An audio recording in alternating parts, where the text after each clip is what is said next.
Paul Mckinney.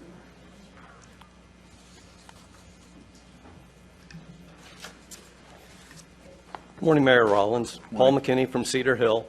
You have two documents from me. The first one that I'm going to talk about is the optimal level of fluoride. In a lot of the presentations that you've seen and in documentation from the ADA and the CDC, you'll see the word optimal fluoride used in all of the documentation. Right now, that's proposed to be 0.7 parts per million. But based on some of the work that I've done in going through the Water Fluoridation Engineering Manual from 1986, there's a calculation that I've given you in the document. That calculation has two constants that 0.7 parts per billion is based on. In taking those two constants, over the last 3 months, I've had a long conversation with Linda Orgain, who is with the Division of Oral Health of the National Center of Chronic Disease Prevention, the CDC. She's researched this as well and cannot find any data that supports where those two constants came from that's used in that 0.7 parts per million. The only thing that she can tell me at this point is it came from Henley Dean's original research back in the 40s and 50s, but she has not been able to provide me any of that data. What happened in 1955, Henry Dean was before the Public Utilities Commission of California and testified at that time that his studies were not valid. So in 2011, the Health and Human Services tried to redo the work for the 0.7 parts per billion and came up with, basically, in my summary, they said, we really don't have a study to base this on. We know there's a lot more fluorosis, so let's just go with the 0.7 parts per billion. And I'd like to point out that's a proposed recommendation. That's not a law. It's not even an official recommendation. So all the talking that we've been doing about fluoride, the 0.7 parts per billion, it's vapor. It doesn't really, it's not supported by any science that I've been able to find at this point. I've also given you another document on the cost of fluoridation, and I'll let you go through the details in that if you would like. But basically what I did was I looked at all of the cities where fluoride has been voted in or out, and in a small segment of those cities, the population actually voted on whether they wanted fluoride. And what I did is I took one of the cities where fluoride was kept and looked at the number of voters that voted against it. If I use those numbers and look at the least cost that somebody could go solve the problem to say, I don't want fluoride, I'm going to go do something on my own, that's going to cost all of those people $122 million a year to put that equipment in. Thank you. Thank you. Thank you. Again, your first speaker, Saeed Mohammadi.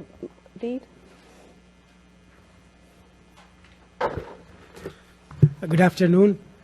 My name is Saeed Mohammadi, and I'm at District 11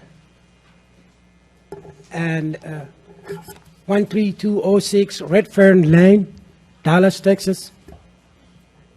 That's where I resided for 20 years. For past 20 years, I have been paying tax, and just like everybody in Texas, in Dallas, residents of Dallas. I would like to say that the water, it's very important for us to be drinking every morning, every day, every night. As the fluoride is the one is really, it's very important for us to be stopped and not to be in the water. The fluoride in the water has no nutrition value. Just it is not very good in the water. For as a resident and taxpayer, just every year that I pay a little over $20,000 tax, property taxes, I believe the city of Dallas, it is responsible to give us at least a little bit, good water. And that's very important for us. And I thank you very much for Mr. Mayor, that you do a very good job and passion for the Dallas. And I have seen, you've been working with the youth, battered women. It is really appreciated for all the good work that you do. I would like for you to just, I have handed out papers over here that is over 400 communities around the world just stop the fluoride in the water. And it's very important for especially for the city of Dallas. And I would like for you to just see this commercial, which is aired this month and all the way to the January. Just please invite you to listen to that one. I'm not sure it's plugged in to the, right? Sir, we're going to have to do that another time because Okay. we don't have it plugged in at this point, so, Okay. okay? I really appreciate it. Thank you so much. Okay. We'll work with them. Yeah. Well, Yeah, you can't really see it, okay. All right. okay? Thank you. I appreciate it, thank Yeah, you. thank you. Bring it back another time and we'll plug it in, and look at it. Thank you very much. Hello. I'm Erin Hobson. I live in Forney, Texas, but I eat, shop, and have loved ones that live and work in Dallas. Dallas water fluoridation concerns me. The contention about fluoridation of the drinking water revolves around two basic arguments concerning public health: cavity protection versus overall body health risks. So, which is a better choice? Choice one, possibly preventing some cavities but potentially harming the overall health of the public, especially the fetus, infants, the poor, and minorities, and at the cost of over $1 million.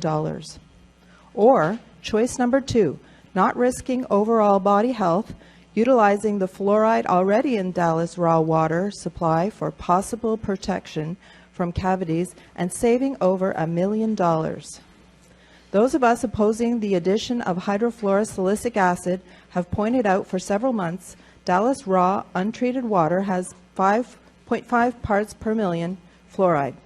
Many days this number is higher than 0.5 parts per million, as shown in the daily levels collected and registered by the Dallas Water Utilities Department. I have a copy here. The recommended level Dallas treats to is 0.7 parts per million. Nowhere in any study is there evidence to show an increased benefit between 0.5 parts per million and 0.7 parts per million. The Park City's Municipal Water Department has never chosen to fluoridate their water.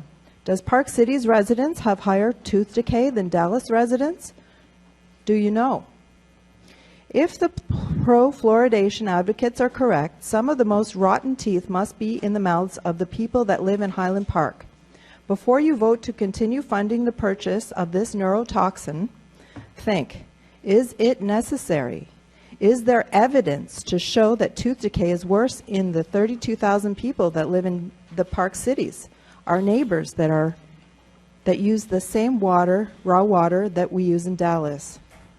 Dallas has been spending millions upon millions of dollars over the last 50 years. The status quo needs to stop. 30 years practicing dentist William Osmundson stated it correctly when he said, fluoridation is one of the top health blunders of the 20th century. On January 28th, 8 of you can show Dallas is forward-thinking city by voting no to purchase this toxin. Let fluoridation be stopped in Dallas until you can see the evidence that fluoridation is safe and effective for everyone. I have given you all a handout to show in the last 4 years over 400 communities have halted fluoride. Thank you for your time. That concludes your speakers, Mr. Mayor. Meeting's adjourned at 1:38 p.m. Thank you.